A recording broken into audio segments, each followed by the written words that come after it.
you doing, good people? This is the 8-Bit Animal.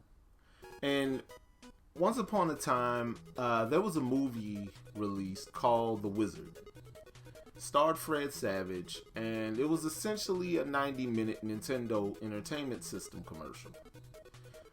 There were game counselors, there was a Play Choice tin cabinet where a kid was playing Double Dragon and got 50,000 points on it, which is like not really a hard thing to do if you go back and think about it. Like by the third stage you done got 50,000 points, but that's besides the point.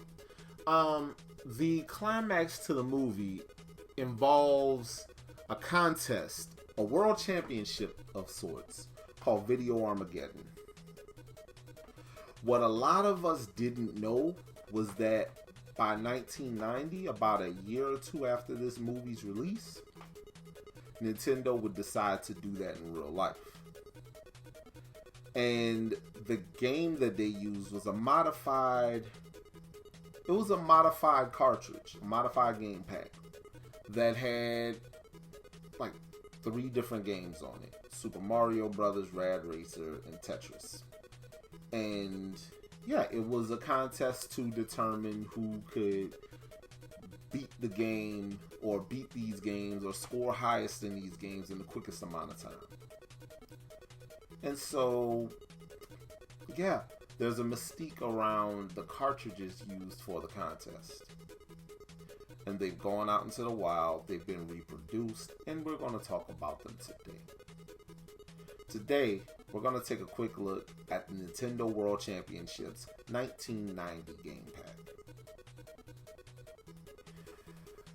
Alright, so this cartridge had 3 games on it, like I said before. Super Mario Brothers, where you had to get 50 coins in as quick a time as possible. Rad Racer, you had to beat the first stage. And Tetris, you had to just score as much as possible in the time allotted. Well, the game, it was never released commercially. It was a contest. A little dude from Utah won. You can see that in like episode 1, I want to say, of High Score, the documentary that's on Netflix. If Netflix is still a thing by the time you get to this, I don't know. But it was interesting because they had 29 cities that they did this in. And they produced a number of cartridges, 116 of them to be exact, to be used for, like most of the cartridges were gray and they were used for this contest. And then there were like a chunk of them that were gold. And those were a part of a Nintendo Power contest.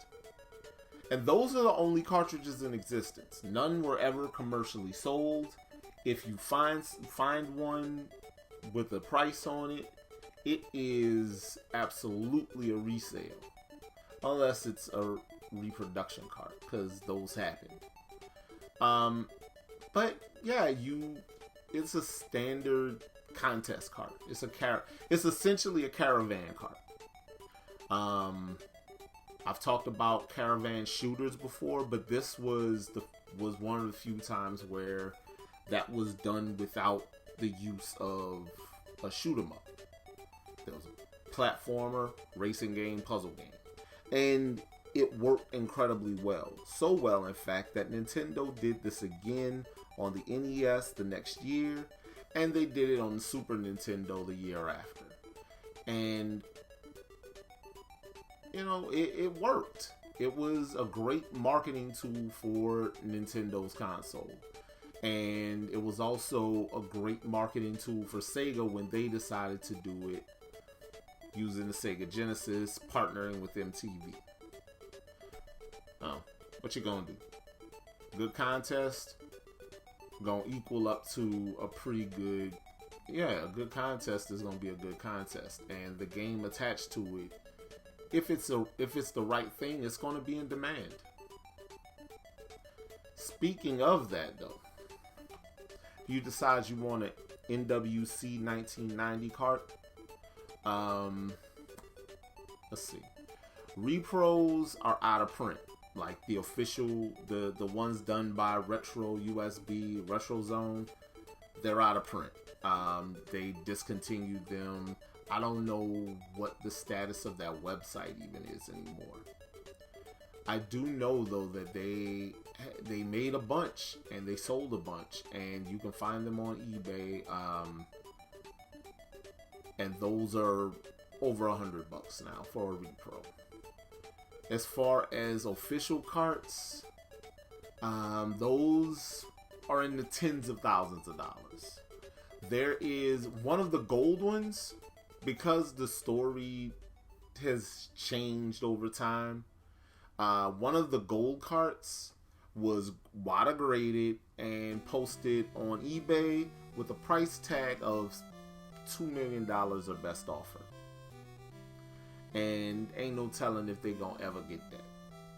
Cause, nah, not even the most hardcore gamer or hardcore collector is going to do that to themselves. But, you know, who am I to judge, you know? I own these 3 games, the full game, so I can do this myself. But this has been the 8-Bit Animal. And I'll catch you beautiful people tomorrow.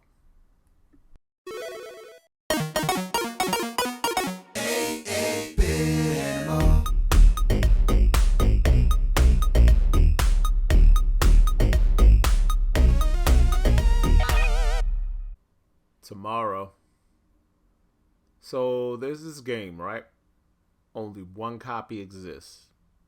The last time it was sold, it sold for $20,000. You do the math on that.